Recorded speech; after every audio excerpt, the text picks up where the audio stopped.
Assalamualaikum warahmatullahi wabarakatuh. Gimana kabarnya kalian? Semoga kalian dalam keadaan sehat walafiat, sehingga kita dapat mengikuti pembelajaran kali ini. Nah, kali ini Ibu akan menjelaskan materi tentang jurnal umum dalam perusahaan jasa. Nah, sebelum kita ke materi, kita harus tahu dulu kompetisi dasar itu ada apa aja. Kompetisi dasarnya itu ada 2 poin. Poin pertama itu ada di mana kalian dapat menganalisis dan menerapkan proses-proses pencatatan transaksi ke dalam jurnal umum di perusahaan jasa. Poin kedua yang mana kalian harus bisa membuat dan melakukan pencatatan transaksi ke dalam jurnal umum di suatu perusahaan jasa. Adapun tujuan pembelajarannya, yang pertama, siswa dapat menelaah pengertian jurnal umum untuk suatu perusahaan jasa. Yang kedua, siswa dapat menentukan saldo norma akun untuk perusahaan jasa. Yang ketiga, siswa dapat menganalisis bentuk-bentuk jurnal umum dengan tepat. Yang keempat, siswa dapat merinci langkah-langkah proses pencatatan transaksi ke dalam jurnal umum di suatu perusahaan jasa. Yang terakhir, yaitu yang kelima, siswa dapat membuat pencatatan transaksi ke dalam jurnal umum di suatu perusahaan jasa. Nah, jadi Ibu harap kalian dapat memenuhi tujuan-tujuan pembelajaran ini ya. Nah, cakupan materinya yaitu yang pertama, pengertian dari jurnal umum. Yang kedua, kita akan mempelajari bentuk dari jurnal umum.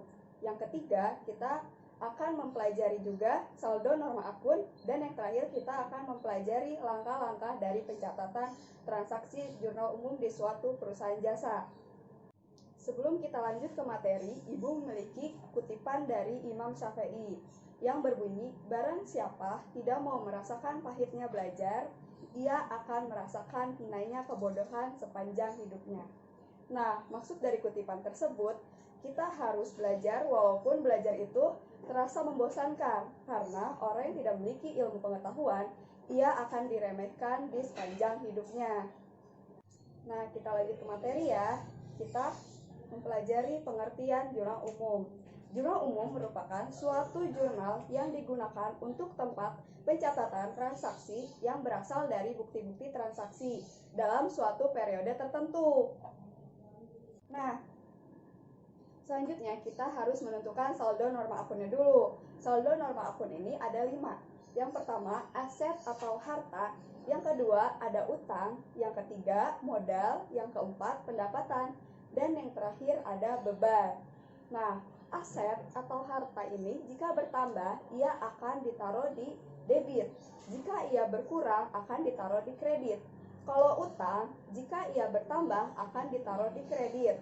Dan jika ia berkurang, akan ditaruh di debit. Kalau modal, ini sama saja dengan utang. Jika dia bertambah, ada di kredit. Jika dia berkurang, ada di debit. Nah, yang pendapatan juga sama dengan utang dan modal. Jika dia bertambah, ada di kredit. Jika dia berkurang, ada di debit. Nah, yang terakhir ada beban. Beban ini sama saja dengan aset. Jika dia bertambah, maka ada di debit. Jika dia berkurang, maka ada di kredit. Aset dan beban, saldo norma akunnya yaitu debit.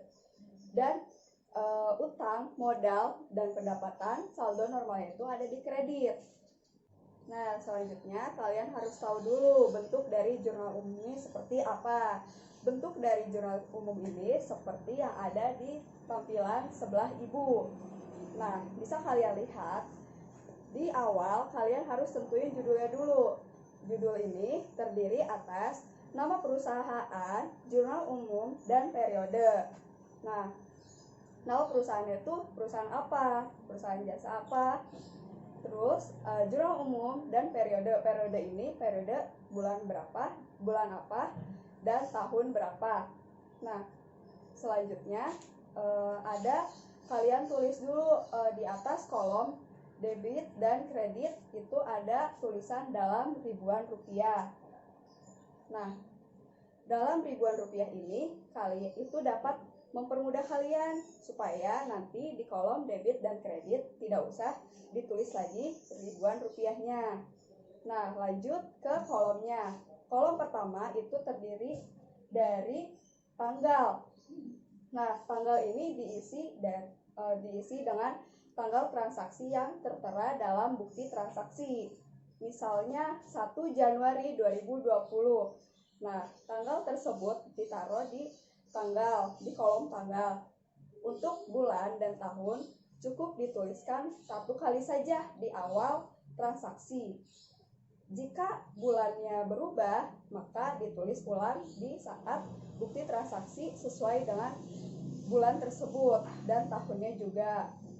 Nah, kolom selanjutnya ada kolom nama akun atau keterangan. Sudah jelas ya, di situ ada tulisan nama akun. Nama akun ini diisi dengan akun-akun, misalnya kas, pembelian, penjualan, beban, ataupun pendapatan, dan lain sebagainya. Nah, selanjutnya ada ref. Kolom ref ini dikosongkan saja ya, tidak usah diisi apa-apa. Nah, kolom keempat dan kelima itu ada kolom debit dan kredit. Kolom debit dan kredit ini diisi dengan nominal yang tertera dalam bukti transaksi. Oh iya, jangan lupa ya, jumlahnya harus balance. Jika tidak balance, maka pencatatan transaksi tersebut itu ada yang salah, maka harus diulang kembali. Nah, selanjutnya ada langkah dari pembuatan jurnal umum. Langkah pembuatan jurnal umum ini ada 4. Yang pertama, itu kalian harus pahami dulu persamaan akuntansi, yang mana kalian sudah pelajari sebelumnya, di mana aset sama dengan utang plus modal. Ingat-ingat kembali ya materinya. Yang kedua, itu kita kumpulkan bukti-bukti transaksi. Kenapa kita harus kumpulkan bukti-bukti transaksi? Karena jika tidak ada bukti transaksi, kita tidak akan bisa membuat jurnal umum. Jadi harus ada bukti transaksinya dulu. Nah, yang ketiga itu ada identifikasi transaksi. Identifikasi transaksi ini maksudnya tidak semua transaksi bisa kita catat dalam jurnal umum. Transaksi yang bisa kita catat itu merupakan transaksi yang dapat merubah posisi keuangan. Nah, yang terakhir itu kita baru bisa melakukan pencatatan jurnal umum seperti yang sebelumnya saya jelaskan. Nah, Ibu memiliki video contoh dari pencatatan jurnal umum. Disimak ya baik-baik. Pertama-tama membuat judul, yaitu nama perusahaan, POM, jurnal umum, dan periode November 2013. Setelah itu membuat tabel dengan kolom tanggal, nama akun, ref, debit, dan kredit. Setelah membuat tabel, analisa soal-soal di samping. Pada tanggal 1, kas bertambah dan modal bertambah. Kas bertambah di debit sebesar 1 juta dan modal bertambah di kredit sebesar 1 juta. Pada tanggal 9, kas bertambah dan pendapatan bertambah. Kas bertambah di debit sebesar 500.000 dan pendapatan bertambah di kredit sebesar 500.000. Pada tanggal 20, beban gaji bertambah dan kas berkurang. Beban gaji bertambah di debit sebesar 800.000 dan kas berkurang di kredit sebesar 800.000. Pada tanggal 25, peralatan bertambah dan utang bertambah. Peralatan bertambah di debit sebesar 300.000 dan utang bertambah di kredit sebesar 300.000. Setelah itu, hitung total jumlah debit dan kredit. Di sini, jumlah debit dan kredit adalah 2.600.000. Total jumlah debit dan kredit harus selalu sama.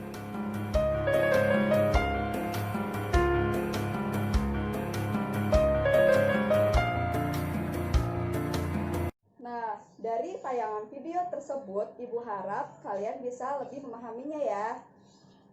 Untuk lebih memahami materinya, Ibu kasih contoh soal nih, yang mana perusahaan jasa Tatu Harapan didirikan pada tanggal 1 Januari 2020 oleh Tuan Rifki dengan transaksi sebagai berikut.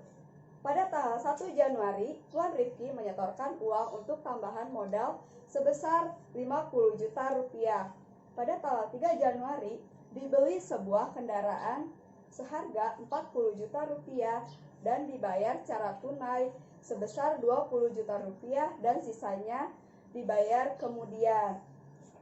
pada tanggal 11 Januari dibayar biaya listrik sebesar Rp100.000. Maka jawabannya kalian tentukan dulu judulnya apa. Yang pertama, nama perusahaannya itu apa? Nama perusahaannya tadi kan Tatu Harapan. Nah, Tatu Harapan, jurnal umum, periode berapa? Periode Januari 2020 dalam ribuan rupiah. Jangan lupa ya. Nah, selanjutnya ada kolomnya nih. Kolom pertama diisi tanggal. Tanggalnya berapa tadi? Pada tanggal 1 Januari 2020 kalian tulis di kolom tanggal. Nah, tanggal 1 ini Tuan Rifki menyetorkan uangnya untuk tambahan modal sebesar 50 juta rupiah. Nah, akunnya maka ada kas di debit dan modal di kredit sebesar 50 juta rupiah. Nah, pada tanggal 3-nya Tuan Rifki itu membeli kendaraan dengan dibayar tunai dan sisanya dibayar kemudian. Nah, maka jurnalnya kendaraan di debit sebesar 40 juta rupiah dan kas di kredit sebesar 20 juta rupiah dan utang di kredit sebesar 20 juta rupiah. Kenapa? Karena Tuan Rifki telah membeli kendaraan. Kendaraan itu masuknya ke aset atau harta. Jadi dia ditulis di debit. Nah, kenapa kas berkurang? Karena dia telah membeli kendaraan. Jadi kasnya berkurang di kredit. Dan kenapa utangnya di kredit? Karena dia membayarnya secara utang. Maka utangnya ada di kolom kredit sebesar Rp100.000. Nah, selanjutnya Tuan Rifki membayar biaya listrik pada tanggal 11 Januari.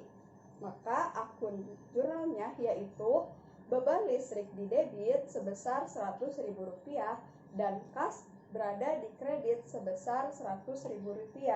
Kenapa? Karena Tuan Rifki telah membayar beban listrik dengan uang tunai. Nah, kita jumlahkan nih nominal dari debit dan kredit. Jumlahnya ini harus balance ya. Kalau tidak balance, maka kalian harus mengulangnya lagi dari awal. Yang terakhir, Ibu akan memberikan tugas mandiri kepada kalian. Dikerjakan ya, supaya kalian dapat mendalami materi ini. Dikumpulkan minggu depan melalui email Ibu. Terima kasih. Pembelajaran pertemuan kali ini Ibu akhiri sampai di sini. Nah, kesimpulannya, dalam membuat pencatatan jurnal umum, kita harus tahu dulu pengertian dari jurnal umum itu apa. Lalu, saldo normal akun itu apa aja, dan bentuk jurnal umumnya itu apa saja, bagaimana, dan yang terakhir kita harus tahu langkah-langkahnya apa saja. Nah, jika kalian telah mempelajari keempat-empatnya, maka kalian akan dapat memahami dan dapat membuat jurnal umum dengan tepat dan baik. Sekian pembelajaran kali ini. Ibu harap kalian dapat memahami materi yang telah Ibu jelaskan tadi.